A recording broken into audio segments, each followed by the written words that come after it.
Today's video is brought to you by Cars and Bids, my online enthusiast car auction site that recently sold this, and this, and this, and this, and this. This is the new 2024 Porsche 911 ST, and it's the ultimate Porsche 911. That's because the ST combines a lot of the best 911 things: the engine from a GT3 RS, a manual transmission, and ultra-limited production. The new 911 ST also has a starting price of around $300,000, and that's if you can find one. Today, I'm going to review the new 911 ST and show you what makes it so special. All right, time for the quirks and features of the new 911 ST, and I'm going to start with an explanation of exactly what this car is. So, you could say that this is a 911 GT3 RS, except with a manual transmission and a focus on road use instead of track use. That kind of sums up this car. The reason I say it's basically a GT3 RS as a starting point is because it has the most important component from the GT3 RS, which is the powertrain, a 4-liter naturally aspirated flat 6 that makes just under 520 horsepower. That's a serious engine, and it's in this car mated to a 6-speed manual transmission with 3 pedals for the first time, because the GT3 RS is only offered with the PDK dual clutch automatic. That car is focused on ultra high performance track use, and so the dual clutch is better for acceleration, but this car with a focus on road use has a manual for a more pleasurable driving experience. This car also has the body from the new 911 GT3 Touring, and that means you don't have any of the craziness of the GT3 RS, the giant wings, the scoops, the air intakes, the vents all over the outside of the car. None of that. Instead, you have a more subtle, more road-oriented car. All of those scoops and wings and vents on the GT3 RS make it faster and improve aerodynamics, but in this car, it's all gone because you don't need them if your focus isn't all-out racetrack use. So you have a more subtle, basic look. Now, despite the fact that this car has a more subtle look than a 3RS, it's still fast, still has the same powertrain, and so it does 0 to 60 in the low to mid 3-second range. It's tremendously fast. And while this car is tremendously special and exciting, it does have precedent in Porsche's history. Back in 2016, they made the 911R, which was essentially the same car, a GT3 RS with a manual transmission and a more subtle, reasonable body without all the crazy wings and scoops, and this is sort of the modern-day successor to that car. Now, another important and interesting notable thing about the new 911 ST is production is limited, very limited, to just 1,963 units for the entire world. 1963. That commemorates the year the Porsche 911 originally came out, 1963, and it also explains this obnoxious giant decal on the side of the car, 63. That's supposed to be a tie-in to the production number and the 911's original year. But it is obnoxious. If you buy one of these, don't get that. But next up, let's dive a little deeper into the quirks of the 911 ST, starting with weight reduction, which is a big story on this car. That's because this is the lightest version of the 992 Porsche 911. Of all the different variants, this is the very lightest. It weighs around 3,050 pounds, which is a pretty impressive curb weight for basically any modern car. And Porsche went to some pretty great lengths to eliminate as much weight as possible. In fact, virtually all of the panels you see, especially around the front of the car, are made from CFRP, carbon fiber reinforced plastic, which is a lot lighter than traditional sheet metal that's used to make vehicle panels. And there's a lot more. This car has a lighter battery than a standard Porsche 911 to save weight. It has a lighter clutch and flywheel than other manual 911 models to save weight. It even has lighter interior carpeting, which Porsche says shaved about 4.4 pounds off the total curb weight of this car. Weight savings was a massive focus. And more interesting items to point out. For one thing, this car uses magnesium wheels, which Porsche says saves about 6 pounds compared to its regular wheels. Now, behind the wheels, you can also see carbon ceramic brakes, which come standard on the 911 ST. Now, another interesting weight-saving measure for this car, they removed the rear axle steering. That comes standard in the GT3 RS, and it helps that car go fast around corners on the racetrack. But because the focus of the ST was the road, the rear axle steering went away. That helped them save even more weight for this car. Even though it might not be as perfect at carving the exact racing line, it did save some extra weight and reduce a little complexity. As for other quirks on the outside of this car, one interesting one is the 911 ST badge on the back. It has this cool old school heritage look, which draws its inspiration from the original 911 ST, which was a high performance version of the 911S back in the late 60s and early 70s. They brought that name back to be used on this car, and they brought back the badge as well, which is pretty cool. Less cool are the lighted logos that come down from the door when you open them. It says icons of cool heritage design, and frankly, it just looks really cheesy, like the kind of thing you would have seen on a trucker hat back in the late 2000s. Anything that calls itself an icon of cool certainly isn't, and I hope it can be changed or customized. In fact, the same goes with that number and the Porsche script on the side of the door. The whole point of this car is it's supposed to be a more subtle GT3 RS. You have all the driving experience, none of the shoutiness, so there's no reason to do that stuff. It's just kind of a little cheesy.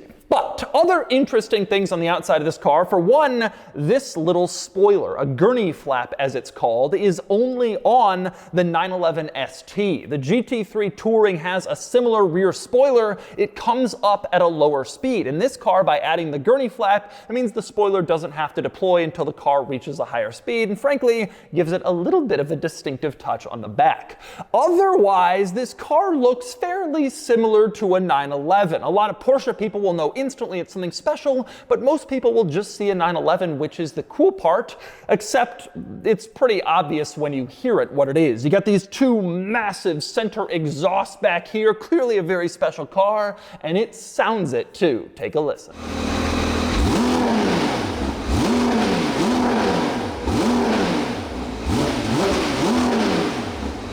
But anyway, next we move inside the 911 ST, where you discover a car of contrasts in kind of an amusing way. The most obvious example of this is the seats, where you can see on the seats is this beautiful brown leather. Looks tremendously classy and luxurious compared with the tight, thin Alcantara you find in the racy GT3 RS. You also have this cloth patterned seat center, which looks like the kind of thing you would have put on a jacket and worn in a cigar bar years ago. It's very beautiful, and then it's placed on top of this hard-shelled carbon fiber sport bucket seat that is punishing to get in and out of and very tight on your back. It's sort of this odd contrast between luxury and sport, and that continues basically all throughout this car. Another example, this car does not have door handles. It doesn't have traditional interior door handles to save weight. Instead, you have these little loops that you pull on. It probably saves a quarter of a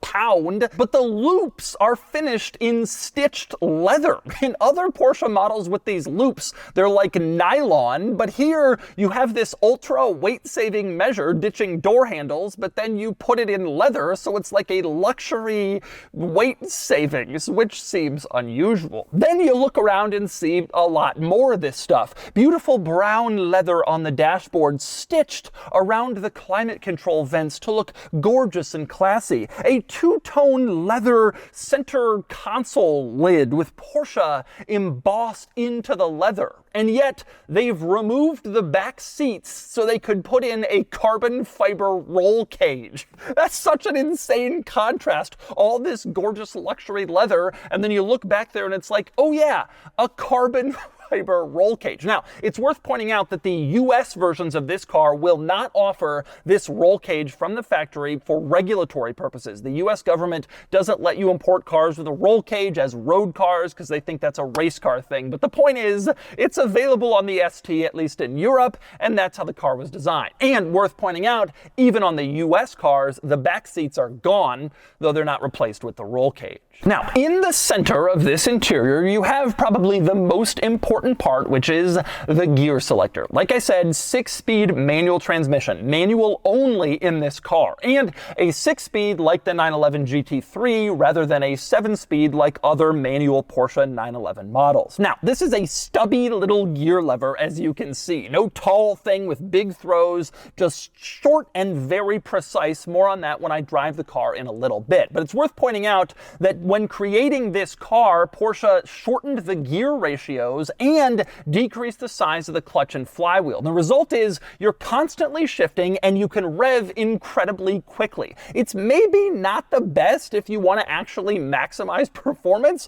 but it makes the car more fun. You get to shift more often and it feels fantastic when you do.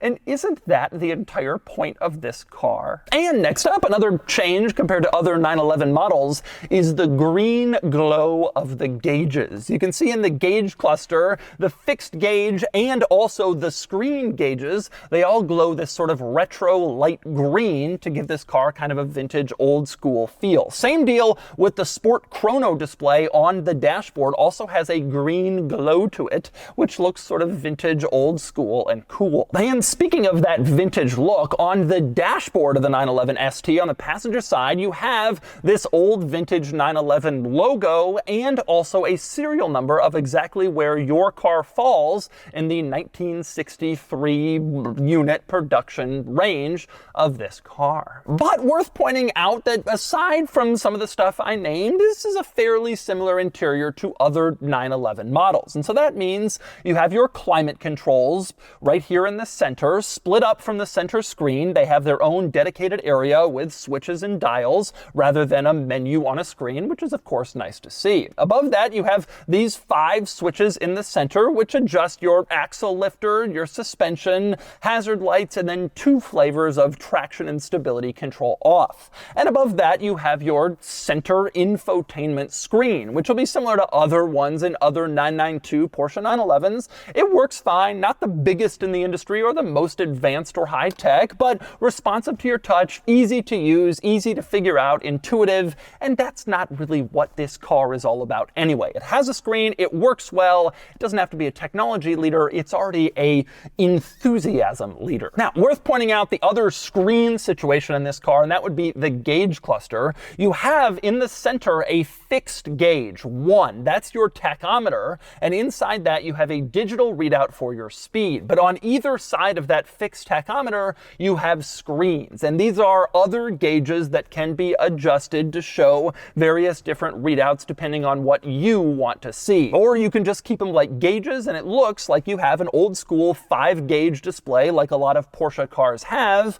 but you can change them depending on exactly what you're looking for when you drive this car. And by the way, in the vicinity of the steering wheel, something that surprised me, yes, there is cruise control. This little stalk coming off the steering wheel is cruise control. They eliminated the compartment on the door panel where you store stuff and replaced it with a net. But they gave you cruise control. It's this weird duality of luxury and performance in this car. It doesn't always make sense, but it's kind of enjoyable to make fun of. And next up, we move on to the front storage compartment, the front trunk, which is the only real storage area in this car. 2 ways to access it. There's a little switch panel next to the driver's seat in the driver's floor area. You could pull on that switch, or you could push a button on the key fob, pop it open, and then you gotta slide your finger in here to open it the rest of the way, and you can see a surprisingly large storage compartment here. Despite this car's high performance focus, it's got a decently practical storage area, unchanged from other Porsche 911 models, just good, reasonable storage for luggage, suitcases, whatever. One interesting thing you can see with the front trunk up is the carbon fiber on the inside of this panel. It's a very light panel, this front trunk, very easy to move, and you can see why. Very lightweight because of that carbon fiber. And next up we move on to the other compartment that opens in this car, the rear compartment, which you also open a little switch next to the driver's seat in that little panel. You pull on that switch, this opens up and reveals, well, not the engine. You can't actually access the engine in this car to do any work on it yourself. For that, you must go to the dealership. But you can open up this little flap that sits above the rear engine, and you have access to the oil and the coolant, so you can add more of that stuff as needed. You don't have to go to the dealership for simple fluid additions, but other than that, they don't want you messing around with any of this stuff by yourself. Now, when you close this little flap, closes up, the rear of the car is normal, and it reveals these two vertical brake lights, which is a very unusual third brake light design, and certainly a distinctive one to the 992, carried over, obviously, to the ST as well. All right, driving the new 911 ST. Now, I've made it pretty clear in my videos that I'm not like obsessed with all these little variants of Porsches and all the little Porsche details like the colored washer nozzles and the air vent slats, but even for me, who's someone who doesn't get that obsessed with the little things, this is a damn cool car. The GT3 RS is a very impressive, excellent vehicle, but let's be honest, it looks ridiculous, and a lot of the stuff that it includes is all just track things that most people will never actually need or want. To me, this is the dream 911. You get the GT3 RS powertrain, but you have a manual transmission, and it doesn't look so stupid. And you lose a little bit of weight compared to a standard GT3 RS, and so it's a little lighter. Now, I want to start with a discussion of the manual transmission. The GT3 RS obviously comes with a dual clutch PDK. This car, the manual, is so unbelievably, exceptionally good that it's I get that PDK is faster, but my God, everything about this manual is great. Let's start with the clutch. The clutch is heavy, but not too heavy. It's not notchy, it's not kinked, perfectly linear, and you just instantly become a pro with this clutch. You know exactly where it's coming out, you know exactly where you're gonna be able to shift, exactly where you start adding acceleration. It is absolutely perfect. Then there's the gear selector itself, the manual gear lever, which is just the shortest little throws. It goes perfectly into the gates. There's no vagueness. I mean, it's wonderful. Apparently the lever itself is a little bit smaller than like a GT3 Touring, and it's stubby, and it just feels absolutely perfect, this manual transmission. Oh, God, this is an exceptional car. It's just really, really, really great. So next, let's talk about the powertrain. Oh, it is so good to be driving a naturally aspirated car with a lot of power. That used to be every car, and now it's very few cars. And there are a lot of cars that do turbocharging well, and mild hybrid well, and plug-in hybrid well. But nothing replaces a naturally aspirated engine, especially one that is smooth and powerful. And you can just rev this car so quick that a rev match downshift is like the easiest thing in the world to do. Oh, I love it so much. It is such a great transmission. It is such a great engine. It is such a wonderfully perfect combination. This car is just so perfectly exciting to drive. I mean, it's hard not to be just incredibly enthusiastic about the driving experience of this car. Oh, go! It's so easy to dart around. The steering and handling, absolutely incredible. Just so unbelievably focused and planted and pointed and sharp. The steering ratio is incredibly quick. The flywheel, the clutch situation, I mean, revving up is unbelievable unbelievably fast. Everything about this car is so immediate and so quick. And it doesn't look like a supercar on the outside. It doesn't look like a GT3 RS, which in my opinion is a great benefit, although it will not be a great benefit to everybody. A lot of people like the show-off look of that big wing and all the air scoops and inlets and all that crap.